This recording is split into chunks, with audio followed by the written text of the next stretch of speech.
Well, we're about to play one of the more underrated games in history today. This is Let's Play StarTropics, which was actually released in 1990 in the United States only for the Nintendo Entertainment System. Kind of weird that it was actually a first-party Nintendo game, but it was only released in the US. It was later released in Canada, Australia, Europe, and everywhere else in the world, via the Wii Virtual Console in 2007-2008, around that time.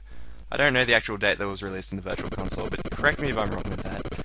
Anywho, we're going to go into the backstory. This is, well, a helicopter, and that helicopter is our protagonist, Mike Jones. He is going to Sea Island, the island that's shaped like a moon with a uvula, to visit his uncle, Dr. Jones, who is a well-renowned scientist, and they're going to have a big party, and it's going to be really fun. Anyway, we're going to be in the Register Your Name screen. You might notice a similarity between this one and the one of Zelda 1. That is probably because this game is very well based off the gameplay of Zelda 1. You'll notice these similarities much later, well, not so much later on. As you can see, this is one of the chapter screens, but as I was saying, there is quite a few similarities between this game and Zelda 1. I would even go as far to say as this game is more of a spiritual successor to the first Zelda game than Zelda 2 ever was. And I think it's not too unfair to say that at all, considering that Zelda 2 is a completely different game from any other 2D Zelda game. Still a good game nonetheless, but we are in CoralCola, and there is a pig. Now this pig has probably one of the funniest things in this game. The programmer actually went away and went to the effort programming the pig's butthole into the game.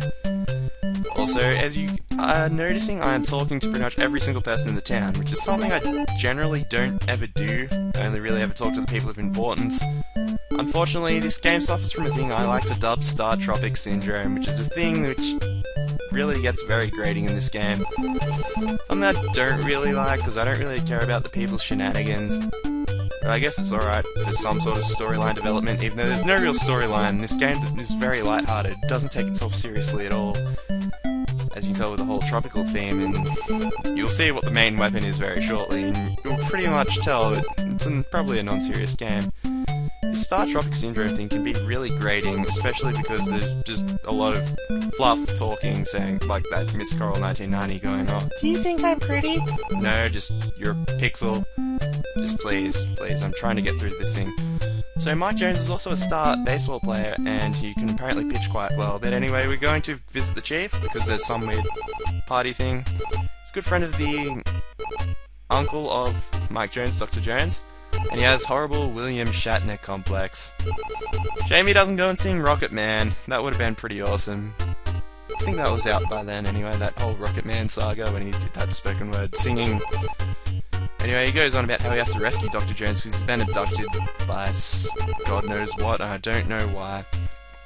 He'll give us a yo-yo. It's a powerful toy, and it is dangerous to go alone, so we probably should take the yo-yo.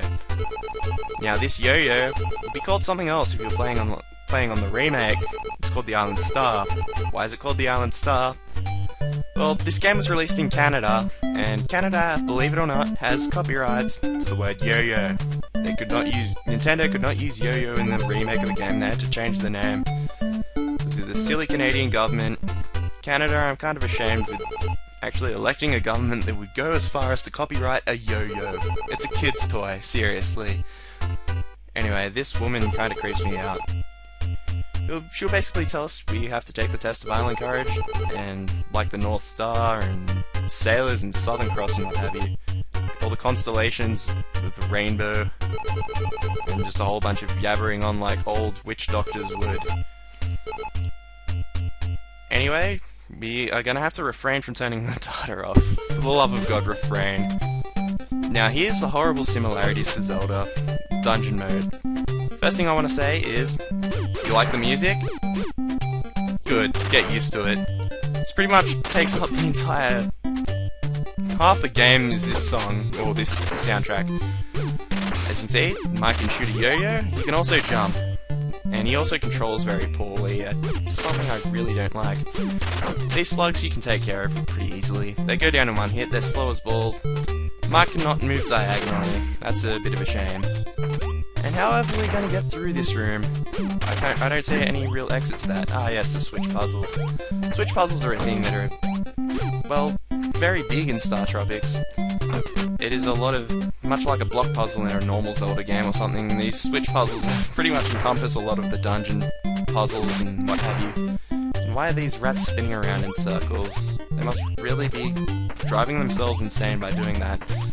As you can see, there's a lot of tile jumping. Mike can only jump over one tile of water, otherwise he'll fall into the water, and like pretty much every single 8-bit protagonist there is in the Nintendo era, Mike cannot swim, obviously, and he will die if he falls into the water.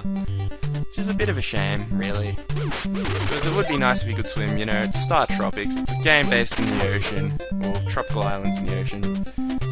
It wouldn't hurt him to swim just this once, Nintendo. Oh well. As you can see, this room here will open up a couple of switches, and there's a big fork in the road. If you go either way, you'll go into these trap rooms, which you have to fight bats in order to get out, and you get nothing out of it, so what you're going to want to do is go to that top left corner and step on that switch, and they'll unlock that switch that will open up the door. Oh, a treasure chest. What's in it? These treasure chests have goodies. They're also opened by means of switch puzzles. In this case, we got a torch. This thing can shoot fireballs. It's pretty nice. I do like the torch. Pretty much. Well, it is a good weapon nonetheless. It's very valuable in fighting bosses, but you should probably already know that. If you know how to play Zelda, this game shouldn't be too foreign to you at all. Unfortunately, I do get hit here a couple of times, as you can see here. And I actually do get the hearts to compensate that. And getting hearts in this game is actually surprisingly pretty rare. What you are expected to do is to get the star thing. As you can see, there's a star counter down there and it says 3. Now it says 4. When you get 5 stars, you recover a heart. This thing generally is more common to find than an actual heart itself, but fortunately for me I got 2 in that case. Also, if you go up to this right here, you get yourself some more torches, so you can fire them at the boss when we get around to that. Also, danger music. This is probably the only other real song that music that you'll hear in... No, take that back. There's also this room, which is sort of the safe room music. And hey, cool, a red potion. I wonder what that does. Let me tell you, pretty much does what you would expect a red potion to do. Seriously, if you don't know the basics of this game, you really should... I don't know what you're doing playing video games, I'm sorry. If you don't know what's going on in the Zelda game, you don't know what's going on in StarTropics. As I can showing you here, that will go up to that path up the top will go to a 3rd red potion. No, it won't, it will just really bleed to death. It's just a room full of water. I don't understand why the game would actually go as far as to program that. I guess it's supposed to be a trap room just punishing you for being a greedy little asshole that you are. This snake can be easily dodged by jumping over the snakes. You can jump over enemies and use that to dodge them. It would be a good place to learn that technique, because that will be very valuable, especially in later dungeons where there are some sort of puzzles involving you actually having to dodge enemies that you can't hit. These bats here can be quite annoying. Why? Because they can travel diagonally. We don't have anything that can really hit in an arc. There's a weapon we can get a little bit later that can do that, and it makes life a lot easier, especially when you're fighting those things. Anyway, oh my god, massive ass snake. This is the first boss of the area. When he opens his mouth, he'll shoot fireballs. What you want to do is fight fire with fire. Shoot fireballs yourself when he opens his mouth. Half the time he won't open his mouth. He won't shoot any fireballs, sorry. When he does open his mouth, he'll just open his mouth and you just go to town on him there. Also, if you go up to that top tile, it's also a pretty good chance that you won't fire those fireballs at all, and he's pretty much just very easy killings, but unfortunately I really do make a goose out of myself, and I actually almost die here. Fortunately, I picked up his 2 red potions, otherwise I'd be in a bit of a spot of bother, especially with my own human stupidity. Also, the thing is, probably common sense, but don't touch the snake. That's insta-kill as well. What am I doing here? So if you press down, they'll go down to your magic items and you'll get a potion. Unfortunately, these items are non-transferable between dungeons, and they will be gone as soon as you enter the next dungeon. Only your yo-yo will remain. But that boss was pretty easily taken down. He just turns red and explodes.